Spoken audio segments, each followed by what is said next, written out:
Good afternoon, everyone, and thank you for joining us today. My name is John Lewis, and I serve as the Executive Director of the Manufacturers Association of Maine, or otherwise known as MAME, M-A-M-E. For those who may not be familiar with us, MAME is a statewide association representing manufacturers and the broader manufacturing ecosystem. Our work focuses on advocacy, workforce development, education, and connecting manufacturers with the resources they need to grow and remain competitive. Today's webinar is a great example of that work. Maine was proud to work alongside Alvin, Randall, and Bennett and others to lead the effort to establish a pass-through entity tax here in Maine. Maine had become an outlier as one of the few states without a PTET option. We worked together to bring the issue forward in Augusta, and we're pleased that Maine's new elective pass-through entity tax is now law. But getting the policy enacted is only part of the job. We also want to make sure Maine businesses understand what it means and how it may benefit them. That's why we're here today. We're fortunate to have two experts from Alvin, Randall, and Bennett, a Portland-based accounting, tax, and advisory firm, and a great partner to Maine's manufacturing community. John Hadwin is a tax principal at ARB with 2 decades of experience in tax planning, compliance, and consulting. John was closely involved in the development of Maine's PTET, provided technical guidance during the legislative process, and also serves on our legislative advocacy committee. Joining John is Tiffany Wentworth, a tax manager at Alvin, Randall, and Bennett. Tiffany provides tax and consulting services to closely held businesses and private clients, and as a former educator, has a particular talent for translating complex tax issues into practical information businesses can use. John and Tiffany, thank you for joining us and for ARB's partnership throughout this effort. With that, I'll turn it over to you. Thank you, John. Good afternoon, everyone. So let's start with kind of going through the brief background and history of how we got to this new tax law for 2026.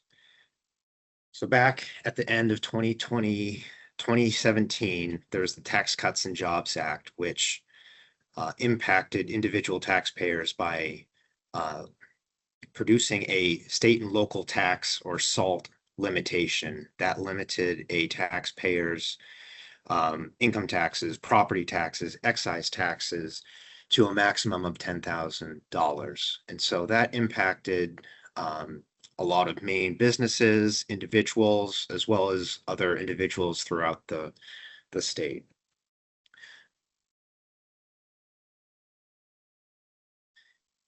As soon as that law came into effect, Connecticut was very quick to react and turn this into an opportunity for the state as well as individual taxpayers. And so they developed a pass-through entity tax, which is a tax for pass-through entities. Pass-through entities are partnerships, S-corps, LLCs, taxed as partnerships. And what they did was they created a law which shifted the tax burden from the individual owners of those entities to the business entity, allowing a state tax deduction at the federal level. This would allow the individuals that full benefit without limitation of that $10,000. And then the state kind of crafted it in a way where, they would give a credit out to those individual owners, so they did not have to pay those taxes again at the individual level.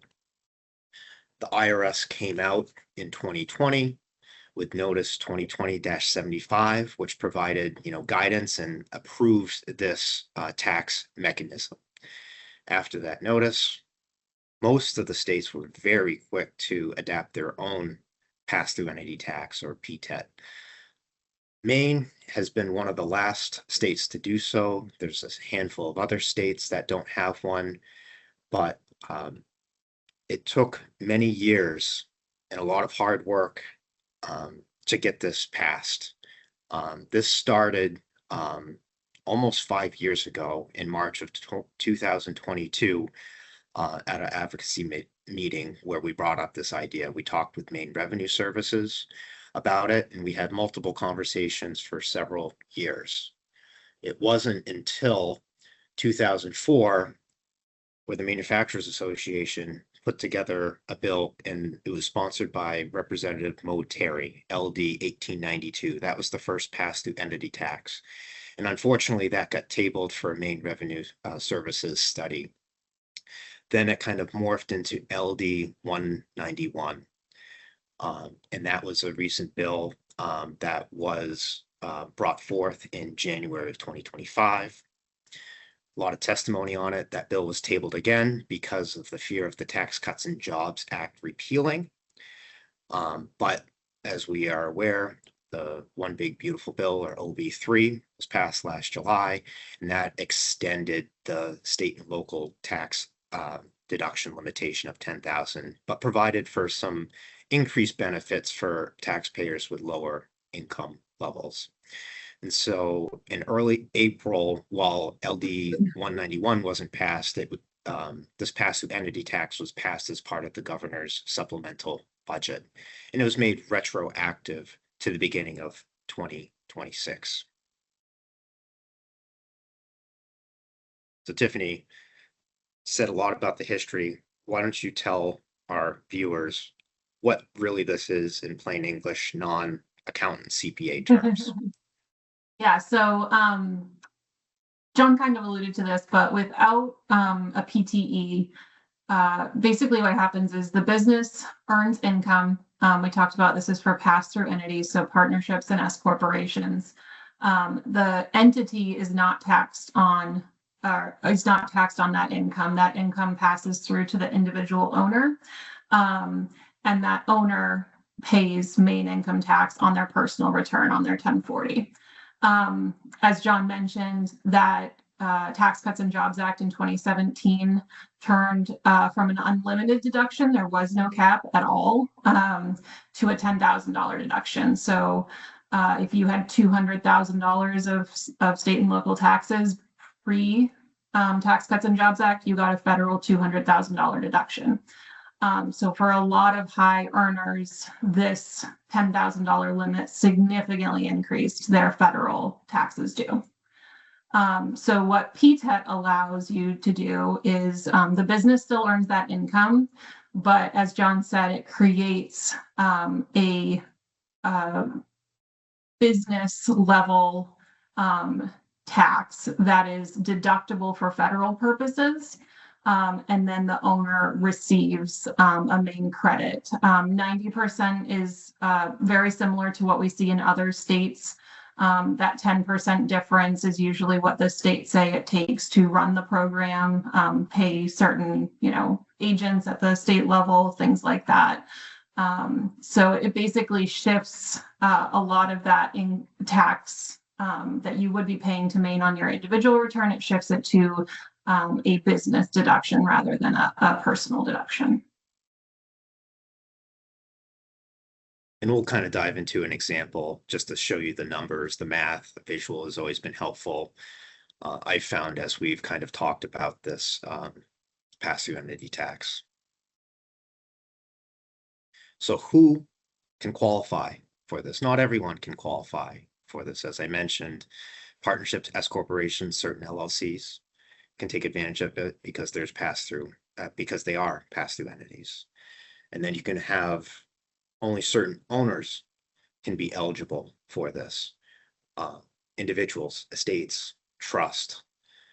If you have owners that are these types of entities, you can take advantage of it. If you have a C Corp, that's an owner, or another LLC, that's an owner, you're going to have to do some creative planning to get the benefit of this.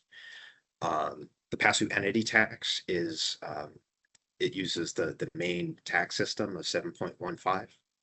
Unfortunately, with the governor's supplemental budget, there was a Maine income tax surcharge for millionaires. If you're single, Maine taxable income over $1 million. If it's a joint filer, 1.5 million, there's an additional 2% surtax on that income. This pass-through entity tax does not account for that. As Tiffany mentioned, to prevent kind of double taxation, since the income's being taxed at the business level, there's a 90% credit that passes out to the individual owners. So there's less taxes to pay at the individual level. Still a little bit of taxes, but overall there's going to be some net tax savings between the additional Maine taxes paid and the federal tax savings. And we'll share an example in a little bit. This is an annual election, so you're not locked in it permanently in making this decision. And we'll go through the reasons why you would make this and why you wouldn't, considering your own facts and circumstances. Yeah, so when PTET provides benefits, so as John said, your business has to be an eligible entity, pass-through entities, specifically partnerships, S corps, and then LLCs taxed as partnerships. You're also going to want to look and see if you're expecting a profitable year for tax purposes. Because of the differences between the way that a lot of businesses keep their books versus the way that the IRS code works, you could have book income, but not a taxable income. So making sure that you're expecting a taxable profitable year. And then also kind of looking to see if you're expecting like a good amount of taxable income, if you're selling assets, real estate, that's those kinds of things. Yeah, and that last item, Tiffany, I've been working with a lot of clients. They've had some liquidity events, and this has been a pretty powerful tool for them to save taxes and keep more cash in their pocket. So there may be reasons you don't do the PTET. You may be an owner that can already deduct your state taxes. Maybe, you're having a down year and, you're able to realize that full 40,000 of state tax deduction. So it really doesn't make sense to add that complexity and those extra reporting requirements. You also have to take a look at the owner's individual tax situation. They may have losses from other businesses that really there's no benefit in utilizing the PTET. Ownership is complex. I hate using the word complex, but there can be certain situations and conflicts of interest where you could have resident owners and non-resident owners because the tax base is computed differently. You could have tiered ownership structures. Tiered ownership structures do create some planning opportunities that if you work with your tax advisor, you can come up with some great solutions to take advantage of this. You could have owners that don't qualify. And then you got to take a look at the administrative costs and see what the savings are. I mean, is the juice really, worth the squeeze?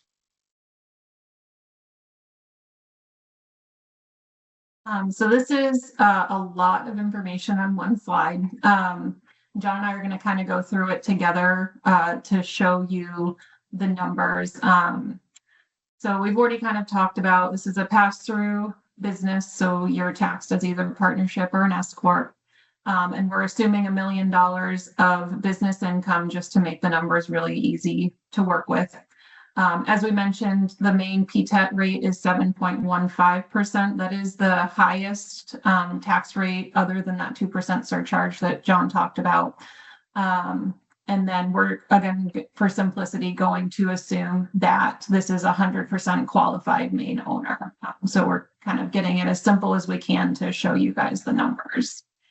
John, maybe if you want to walk through it without the PTET and I can go through it. Sure. Yeah, so you have $1 million of business income. The owners are going to pay $296,000 in federal taxes, and that's going to be paid at the owner level. In addition to that, the owner is going to pay $71,500 in Maine taxes. So total taxes paid without the PTET is going to be $367,500. And you'll see, as Tiffany outlines, there's going to be reduction in taxes paid via the PTET, but it also changes the responsibility of who pays it. And so this is one of the most important pieces I hope that you take away from this as we plan estimated tax payments for future quarters. Yeah, so with the PTET, we're still starting with that same $1 million of business income. you're going to pay that 7.15% at the business level, which will decrease your federal taxable income. So that instead of that, all of the $1 million being passed out to the owner in tax, you get the deduction for the $71,500 that you paid to Maine. And then from there, you can see kind of the difference, the federal, the Maine taxes paid. So versus that 367 without the PTET, you're actually, because of that federal deduction for the Maine taxes, you're paying a little bit less, so the $353,000. As John said, it's kind of shared between the business and the owner who pays that. So that $71,500 is the business's responsibility. It comes out of the business account. And then the additional numbers, the 274,000 and the 7,000 are the owner's responsibility. So it's kind of shifting a lot of that tax burden from the individual level to the business level. And this shift is, I think, the most crucial point, because individual business owners are making estimated tax payments at the individual level. And without proper planning for this, they could overpay their estimated taxes.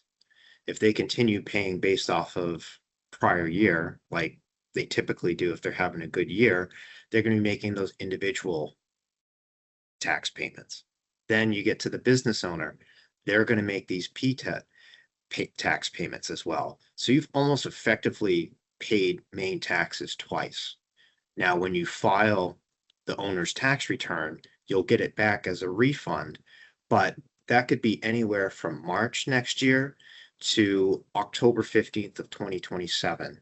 So you really don't want to hold up your cash flow for that long. That's why it's crucial that you start having these conversations now, so you can keep cash in your business and put it to better use than giving the state of Maine an interest-free loan. With the pass-through entity tax, we have to factor in multi-state. We have a lot of businesses that do business throughout the various states, and each state has their own rules. And how does that kind of interact with Maine's PTET rules? And one of the great things that came out of this legislation is it allows Maine business owners to take advantage of taxes paid to other states via a PTET in that state's program. Prior to this, Maine did not allow an individual owner a credit for any PTET taxes paid. Instead, it was a deduction. Deductions are great, but tax credits are better, because tax credits reduce your tax liability dollar for dollar. So in 2018, when Connecticut came out with this pass-through entity tax that was mandatory, Maine owners that had business operations in Connecticut weren't able to get that tax credit. And so they were paying additional taxes that now they don't have to. Now with this new PTET regime, if you have any PTET taxes paid in other states or any PTET similar tax, Maine business owners can actually get a credit against their Maine taxes for taxes paid to other state. So that's a pretty, powerful change that can help business owners keep more cash in their pocket. So it's going to be something to review, how this election in Maine and other states really impacts your tax position for 2026. We wanted to give you guys a slide on, who is potentially eligible versus those who are not, and kind of talk about planning opportunities. So potentially eligible would be if you're taxed as a partnership, S corps, and then we said certain LLCs if they're taxed as partnerships. There is not the same opportunity if you are currently taxed as a sole proprietorship. So if you have a Schedule C, a Schedule E, or a Schedule F on your personal return on your 1040, or if you are a disregarded single member LLC. So it's going to be really important to talk to your tax advisor, figure out if it might make sense if you, do have a single member LLC currently, looking at the numbers, seeing if it makes sense to maybe start to be taxed as an S corporation, if taking the Maine PTET makes sense for you. So again, that would be working with your tax advisor to see if the numbers make sense for your individual case. Yeah, and just because this can generate, tax savings on an income tax, basis doesn't mean you should go changing your entity structure. There could be more at play here. There could be a certain structure you want to get to on an exit planning, or maybe you're just a small enough business where it's not worth the extra cost of reorganizing and the annual compliance to it. But I always think it's worthwhile just having a conversation about choice of entity and is this the most tax efficient way to have your business structured.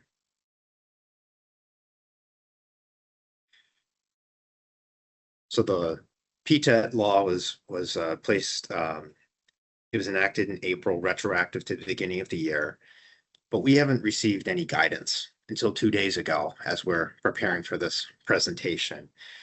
MRS came out with a tax alert, very minimal information in it. Just stated that, for 2026, you're going to have to file returns electronically through, the Maine tax portal, and estimated payments will also have to be made through the Maine tax portal as well. The one thing it noted is you're going to have to file these through versus using a tax practitioner to file these on your behalf via their tax software system. They need more time to get that process up and running. So kind of the date to kind of watch out for is in early September. It looks like they'll have functionality to start making, these payments. So as you gear up towards your third quarter, start thinking about who's making these payments. Is it the individual? Is it the business? If it's the business, they'll have to register and make payments online via the Maine tax portal. So this is something to be thinking about right now. We have less than a month with Q3 estimates, and the more cash you can keep in the business, the better. So we put this checklist together for you. So just some things to consider as you're figuring out whether it makes sense to elect into the Maine PTET for 2026. So you're going to want to work with your tax advisor, confirm that your entity and the owners of that entity are eligible for the Maine PTET. You're going to need a 2026 taxable income number. Again, I'm going to reiterate, your internal record keeping is not necessarily reflective of what that taxable income will be. So checking with your tax advisor, tax preparer to make sure that you're looking at taxable income and not your internal book income. You're going to want to go through what that federal benefit will be for the deduction for the Maine PTE payments. Figure out what that 90% credit that you'll get on the individual return is. Again, like looking at each owner's tax situation, John mentioned, sometimes you'll have a resident, non-resident. Sometimes you'll have some owners who are not limited on their state and local tax deductions. Some are, so that's going to add a lot of complexity to that decision. You're going to want to look at multi-state considerations if you operate in more than just Maine, looking at how all of those other states are going to play into this estimate. Coordinating estimated payments. So as John said, you don't want to pay your estimates at the individual level and at the business level. You're going to be kind of giving Maine an interest-free loan in that case. So making sure that you're covering the income, but not double covering it. You're also going to need to look at entity level cash needs. So sometimes there's not enough cash in the business. So looking at what your entity needs for cash flow purposes. And then as John mentioned before, revisiting that decision annually. If you have a year where you're going to have a huge loss, it doesn't make sense to elect into this. So realizing again that this is not like a binding election. You can elect in and out based on the tax year that you're having. I guess another thing I probably want to mention is, estimated payments with this PTET. Doesn't mean that you won't have any Maine estimated payments. It means that you'll likely have reduced estimated payments because the business is paying the taxes on that K-1 income. You can have wages, you can have interest, dividends, Social Security, pension, rental income, items of income that aren't covered by the PTET, and you still have to make estimated tax payments on that as well.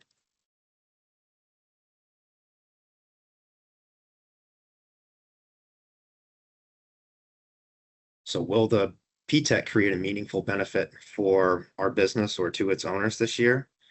I think that's the conversation that you need to start having now with your tax advisor. It's a great planning opportunity, great tax savings, great cash flow opportunities. Don't wait until the end of the year. Have this conversation, see how it can help your business, or if it makes sense for your business, there could be opportunities where it doesn't, or are there planning opportunities to restructure? So don't wait till the last minute. Be proactive. Work with your tax advisor and or attorney, and have this conversation. So now we'll open it up to some questions. And I got two, and I'll pass this one off to Tiffany. What information should a business have ready before evaluating whether to make the pass-through entity tax election? Yeah, so I think, like we said, figuring out whether your entity is eligible. 2026 taxable income, I'm going to harp on that. Your book income is not what you're looking at. You're looking for your taxable income. And then I think also before you meet with your advisor, looking at what your cash flow needs are and the amount of cash in that business, seeing if there's a way to get more cash into the business if this does make sense. And yeah, I think, and then the last one, we had talked about this before, of like the owner's tax situation, looking to see if they are limited at the federal level for that state deduction, versus, people who are limited and need to get a workaround for that limitation. Great. And I love how you use the word taxable income, because booking can be completely different based off of your accounting methods for tax purposes, depreciation, and other tax adjustments. So very important, term to focus in on versus book income. Right, we have another question. If the business operates in New Hampshire, how does the PTET impact their tax situation? It's a great question. I think probably a sore subject after LD 191 and all the testimony that was given. But unfortunately, New Hampshire, their taxation system is not deemed to be a PTET per Maine rules. It's more of a corporate kind of tax system. So Maine isn't going to allow you a credit for taxes paid to New Hampshire. Hopefully there's another bill that can kind of fix this and create some fairness between the two states.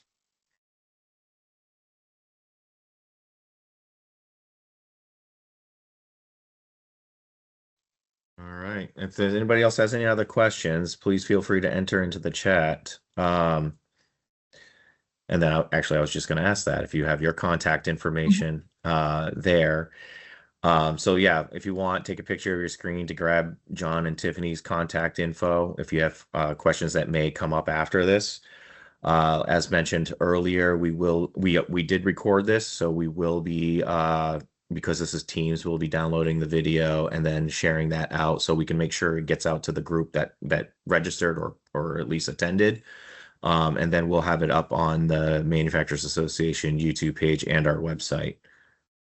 Another question, John, just came in. The question is, can I be selective with which owners I make an election for? I believe the answer to that is no. No, it has to be all or nothing. And there can be complex kind of rules, or where the complexity comes in is if you have owners that qualify and they don't qualify. that election is for the qualifying owners of it. The non-qualifying owners aren't going to be able to. So it's going to create some awkwardness in the, the allocations and the treatment of this. But I think there's planning opportunities that you can work around this and make it work for. Okay. Oh, another one. Do you advise creating an upper tier holding company to aggregate all business income and losses? Great question. That is one of the planning opportunities right there that you can do is, you have various business interests. Some have income, some has losses. And sometimes it's difficult to figure out, whether you elect pass-through entity tax or not. So that's one way to kind of funnel everything into one entity and make that PTET decision at that. So that's a planning technique that we've been discussing with some of our clients already. Great question. And then next we have, if you are ESOP, the ESOP portion is not subject, but the non-ESOP portion is. So in this context, if you're an ESOP, you wouldn't elect it because an ESOP is not a tax-paying entity. So this really wouldn't produce any benefits for ESOPs unless they voluntarily want to pay taxes. Tiffany, do you want to take this last one? I love the questions. We got some good ones. What happens if ownership changes during the year, such as adding a new partner or shareholder? So I believe it would get, you would get kind of a pro rata allocation based on your ownership percentage for the year. So if there are ownership changes, I believe it would still make sense. You would just get kind of that portion that would be allocated to the year or to the portion of the year that you owned that business. Yeah, I agree with that. And this is one where if you have these situations in the membership purchase, agreement or the shareholder purchase agreement, you just want to make sure that this is covered in that agreement when everything is executed. Just another thing to watch out for in these transactions. Excellent. All right. Well, it looks like we're going to give people some time back. So hopefully if they weren't eating their lunch while watching this, they can go have their lunch now. So thank you all again for attending the webinar. Thank you, John and Tiffany, for providing your expertise and the continued partnership you show to the manufacturing community. So with that, everyone, thanks again and enjoy the rest of your day.